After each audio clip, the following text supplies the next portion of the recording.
Evolution of Sonic characters, and you don't want to miss who's number 1, so stick around for this video and don't click away. Knuckles the Echidna. Knuckles, who's part of the Echidna tribe, had a war with the Owls. Both sides wanted the Master Emerald. All of his Echidna tribe got killed except from him. He was the last of the Echidnas. Travel many galaxies just being alone and not really having a family. But recently in the Knuckles show, Pacha Kamaku, who's like one of the elder Echidnas, sent him signs of what to do, his prospects in life, and what's his new purpose. There's a bright side to the tragic story. He found a family under the Wachowski household, saved the world multiple times. But it is sad that he lost his family. He did gain a new one, so it's not as tragic as the ones ahead of this list. Tails. Eventually known as Miles Tails Prower, Tails grew up not having much friends and everyone thinking he was a weirdo due to him making like these gadgets and props and everyone thinking he's just an abnormal creature.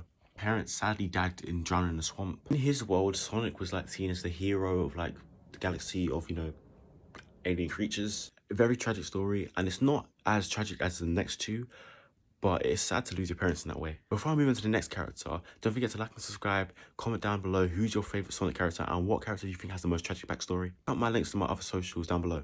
So I exemplify this in a Tails hate video, but like Tails is the most hated character in this whole universe. Like if it wasn't for Tails, Sonic would be dead. Twice in Sonic 3 and Sonic 2. It might surprise you, but I've got Shadow the Hedgehog. 1974, Shadow was like in this cubicle in the midst of all these gun agents. The only person that gave him time and day was Maria. That's the granddaughter of Gerald Robotnik. And one sad day, you know, Maria got shot, and then that just led Shadow to devastation and pain. Besides Maria, no one really cared or gave, you know, Shadow the time of day, and he was neutralizing this containment and was trapped there for 50 years. And bro just went into like a havoc state, caused malevolency, mayhem. Pretty mainly inspired by Sonic Adventure 2, you know, Shadow and Sonic have a brawl. They both have the supersonic, you know, form, and they fight for the Master Emerald, but they join forces to take down Gerald Robotnik. Shadow does have a tragic backstory. I mean, being trapped for 50 years, it's crazy, and losing your best friend, and you know, you're feeling this pain and anger, and you're holding on to it. I don't think he's the most tragic character, and it might surprise you.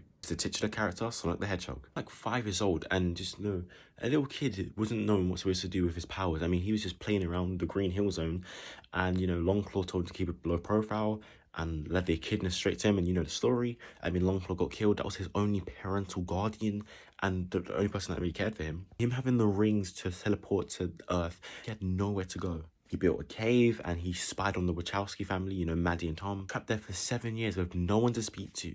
He was alone, and yeah, he said he doesn't mind, but you know, you don't know what that can do to someone mentally. Sonic constantly having his friends and family put in danger. But Sonic 1, Dr. Robotnik is looking for him and trying to neutralize him, and he's always like, I really want to have a life here, but I can't. I gotta go to the Martian planet. For my terrible American accent, that was really bad. Sonic 2, I mean, him and Tails just became like best friends, and on that mountain, Tails got injured and he really cared for him and tried to navigate his way of the mountain to get to Tom. Tom got injured by Shadow due to misunderstanding, and Sonic was like, what did you do? And then Shadow responded, what I had to. Back to Shadow, he has no remorse, he does not care. That really shows the depression and the anger and the melancholy of that character. Sonic really wanted to, you know, kill Shadow because like the anger and what he's been put through, but he couldn't because that's just not him. More, that's who I think like the top 4 tragic characters of the whole Sonic universe is. But tell me in the comments, who do you think is the most tragic Sonic character?